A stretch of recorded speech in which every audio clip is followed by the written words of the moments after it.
Landon Barn, once a man of earth and now the visionary king of Baymard, leads a critical meeting.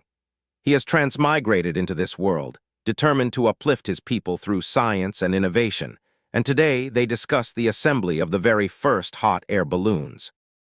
Overseer Sophia details the challenges of stitching the massive envelope from specialized fabrics.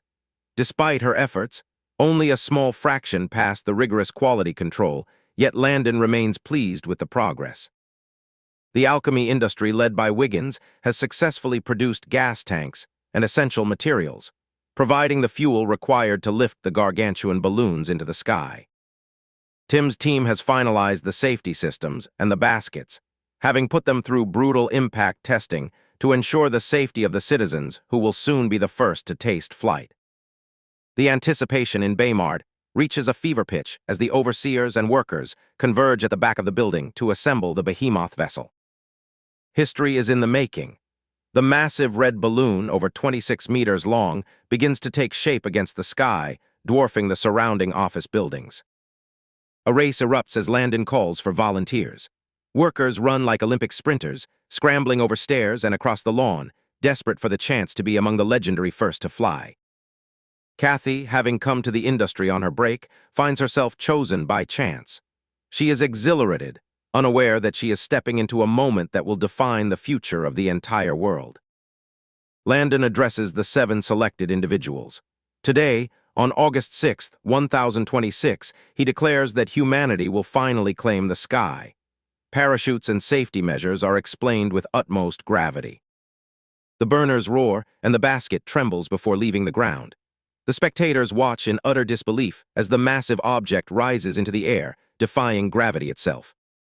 The overseers discuss the physics of heat and air molecules, turning the balloon ride into a flying lecture. Below, the city of Baymard stares upward, confusion turning into pure shock. Landon announces the start of the first sky tour. The city beneath them is filled with wonder and fear, as some even mistake the feat for an enemy invasion until the news reports clarify the truth. Within the Kimberly Hotel, Alec Barn burns with envy and hatred. Hearing of Landon's success, his jealousy boils over, realizing how much he squandered by casting his son away. Alec, Connor, and Carrie plot to infiltrate the forbidden lower region of Baymard. Their greed knows no bounds, and they are willing to risk everything to uncover Landon's secrets. A letter of audience arrives. Alec and his children are granted a meeting with Landon.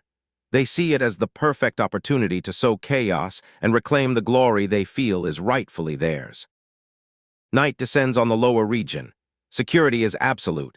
Landon has implemented strict checks, buses, and light patterns that turn the perimeter into a nightmare for any unauthorized intruder. 7 masked infiltrators crawl through the darkness like lizards. They are trapped in a deadly dance, forced to contort their bodies to stay hidden from the sweeping, randomized searchlights. Desperation takes hold as they attempt to scale the fence. Unaware of the hidden electrified barriers, they reach out, only to be struck by a numbing, painful current that sends them tumbling down. The sirens shriek, cutting through the night. The intruders are caught in a pincer movement as Landon's elite security dogs, trained for agility and precision, descend upon them like fur-covered shadows. The hunt is short and brutal. The men are no match for the trained beasts. Within 15 minutes, the entire sabotage mission ends in complete failure, and the captives are hauled away. By morning, the news is everywhere. The citizens of Baymard listen in awe to the report of the failed infiltration.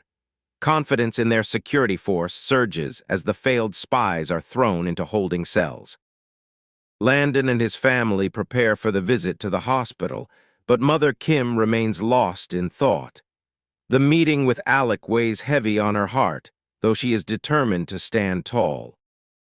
Alec and his kin arrive at the palace. The sheer scale and luxury of the royal estate intimidate and infuriate them simultaneously. They have come to negotiate, but their greed is clearly visible. The meeting begins. Alec attempts to manipulate the atmosphere with fake affection, but Landon remains icy, dismissing the charade. The tension in the grand audience hall is palpable. The facade collapses. Alec demands that Landon hand over Baymard, threatening war. He exposes his true self, believing his intimidation will force his son to submit, but he is dead wrong. Landon refuses to be cowed. He coolly dismisses Alec's threats, informing him that the captured spies will face a public court trial, and any ransom will be a matter of formal state business. Back at the police headquarters, the prisoners pace their cells. They are gripped by the fear of the unknown, left in silence by their captors, wondering if their boss will truly save them.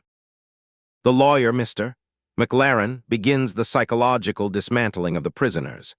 He offers them a path to reduce their sentences in exchange for the name of their employer, setting the stage for betrayal.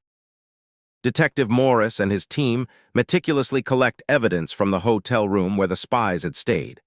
Every strand of hair and footprint is catalogued, strengthening Baymard's legal case against the infiltrators.